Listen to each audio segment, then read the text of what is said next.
What's up guys, Stous here, and today I'm going to show you how to make an easy 50 to 60 gold per hour in Dire Maul East doing jump runs. So before you zone in, I would recommend setting your Hearth in Feralis. Also, pick up some level 55 mage water for your healer to make things go faster. So preferably you're going to want to find a good Resto Shaman or a Holy Priest, but you can do this with any healer, and throughout the video I'm going to show you how. As for gearing, you don't really need the best gear to do this place. Just throw on a mix of tank, DPS gear. You can stand in Berserker stance pretty much the entire run. You never have to put on a shield. You never have to stand in defense stance. Um, you want to be wearing as much plate as possible, but still being able to do as much damage as possible. So there's a couple different routes you can take when you do this run, but I'm going to be showing you how to do this as fast as possible. We're usually averaging between 10 to 12-minute runs. Also, it's very profitable if one of you guys have herbalism. There's a lot of herbs that spawn throughout this place. There's ghost mushroom, there's Grome's blood, there's dreamfoil. You're going to see my shaman running around picking up all the herbs throughout this run. And as I'm sure you already know, there's 2 to 3 rich thorium that spawn at the end of every run, so you're going to want to have mining for that. So let's get started. When you come up to this ledge right here, you're going to look down between that log and the rock. You're going to want to jump right here. It's a little sweet spot where you don't pull anything.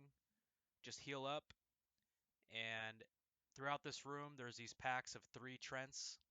You're going to want to avoid them at all costs. They're a little bit lower level, so you can get a little bit closer to them. They're very annoying to deal with if you pull them. You could wipe. They heal each other.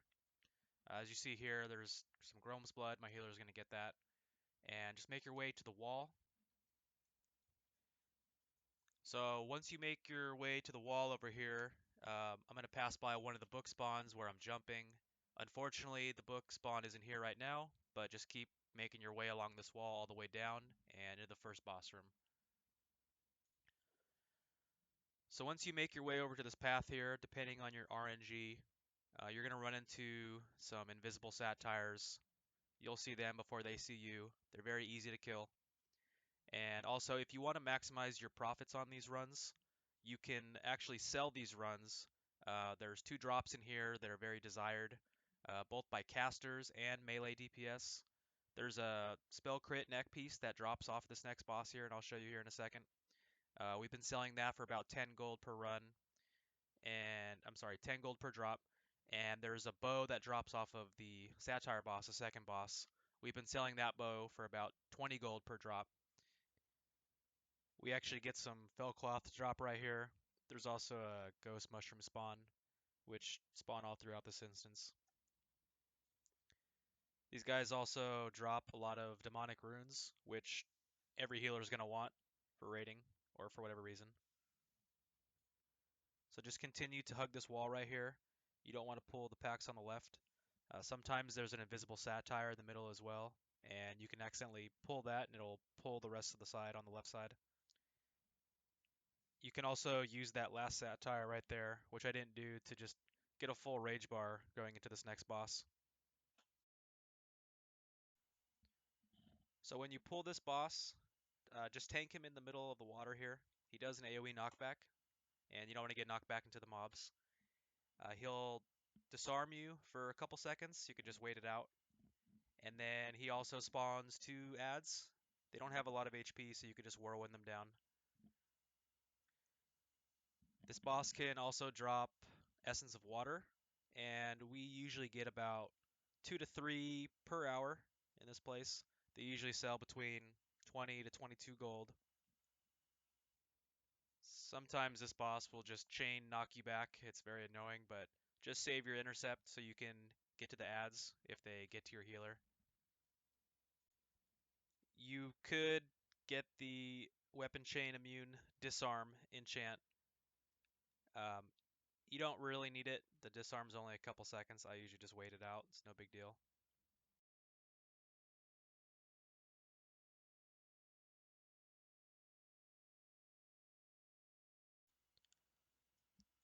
So we actually get the neck piece to drop for us. This is the one that we sell to the casters. And we also get a priest book, which is a pretty good chunk of gold. That's been selling between 40 to 50 gold. So once you make your way over to this wall, there's usually about two, depending on your RNG, more satires that you have to kill on your way to the next boss. So for this next boss, if you have a shaman, it makes it extremely easy, but you could do it with any healer. He has a couple spells. The one spell that's different from private servers is the sacrifice, because on the private servers you can actually interrupt it, but on classic you cannot. So there's a couple ways to deal with it. So what you can do for this boss, if you have a shaman, is just have your shaman drop grounding.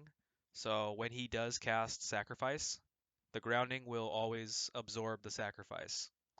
There's a couple other tricks that you can do. I'm going to put on the Barov trinket that summons the three peasants. So it has a chance to also sacrifice one of the peasants. If you don't have a shaman, you can use this trinket.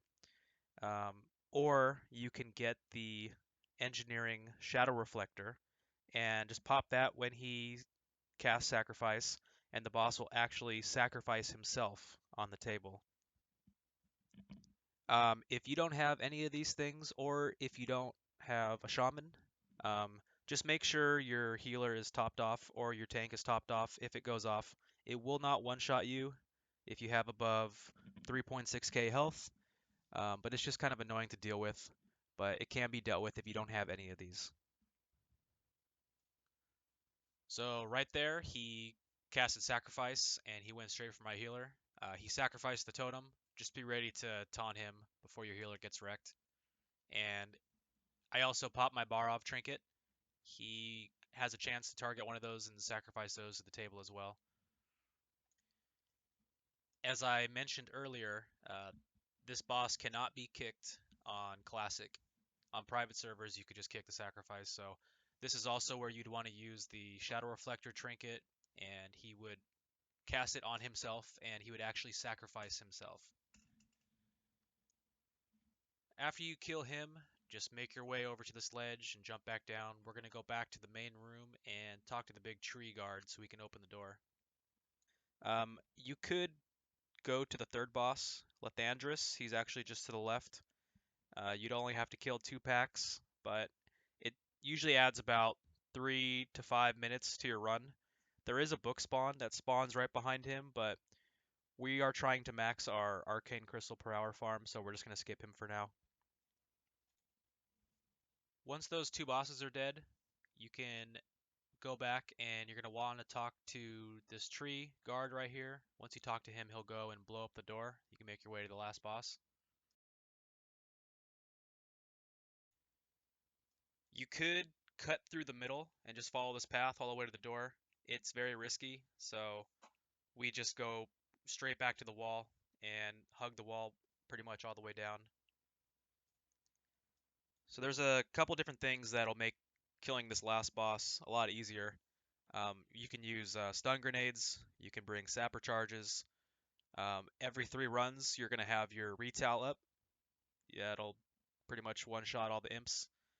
And you're always going to have your AoE taunt up. You're going to want to save your AoE taunt for this boss when the imps spawn. So right next to this last boss, there are 3 packs of flowers. Um, you can kill them or skip them. We're going to show you how you skip them. If you decide to kill them, they do drop some valuable gray items. They usually vendor between 50 to 60 silver apiece. But in order to skip them, you're going to need to tank the boss in a very specific position. And when he spawns the imps, when he breaks the cave, you're going to need to drag the boss in the cave as soon as possible, or else he will pull all the flower packs and it will wipe you. And the annoying part about this is if you wipe after the imp spawn, you pretty much cannot do this boss. You're going to have to reset the instance and give up all that loot and thorium. Because if you do try to come back after you wipe and the imps are up, the moment you walk down the ramp, you're going to aggro and pull everything, including the boss, and it's impossible. So as you can see, you just jump on that pillar and you jump back and you hug this wall. Um, Once you guys heal up, you're going to pull the boss in a very specific position. You're going to drag him behind this pillar and get him as close to the cave as possible. This boss has a couple different abilities that he does. If he turns into a tree, he will knock you back and he'll drop threat. So just be ready to reposition and taunt the boss so it doesn't kill your healer. If he turns into the wolf, just make sure you have demo shout up the whole time. It will hit pretty hard. You don't have to leave berserker stance or ever put on a shield for this fight. As you can see right there, he knocks you back and he aggro's the healer, so just pick him up as soon as possible. Now, I can't stress this enough. This is how you will wipe on this boss. As soon as the cave starts to break, you need to jump in and drag the boss back as soon as possible, both you and your healer.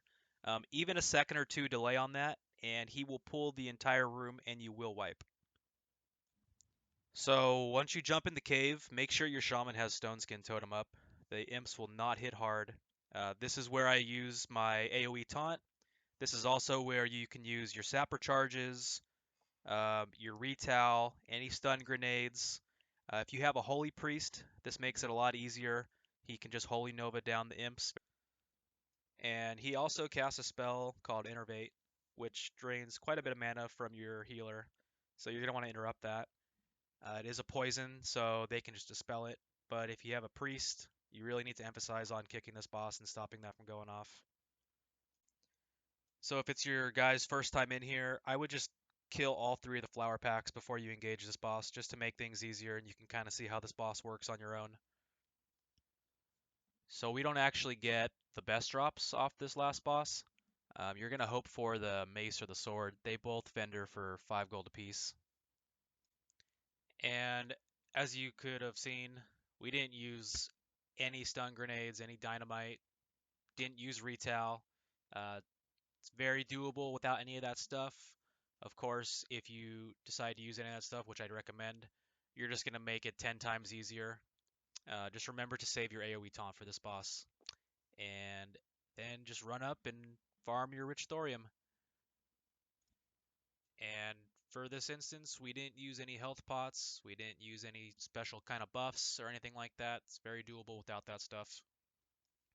So that's the end of the instance. So just run out, reset it, and do it over and over again. And as I mentioned, you can make about 50 to 60 gold per hour. That's just vendoring. So if you're finding some class books on the way, if you find a priest book or a hunter book, you can really make an excess of 100 gold per hour, especially if you're getting good luck on arcane crystals. Um, so I'm gonna wrap it up right here, guys. Shout out to Batista for making these runs very easy. Excellent healer. Um, Leave a like, leave a comment. I'll see you guys in my next video, and thanks for tuning in.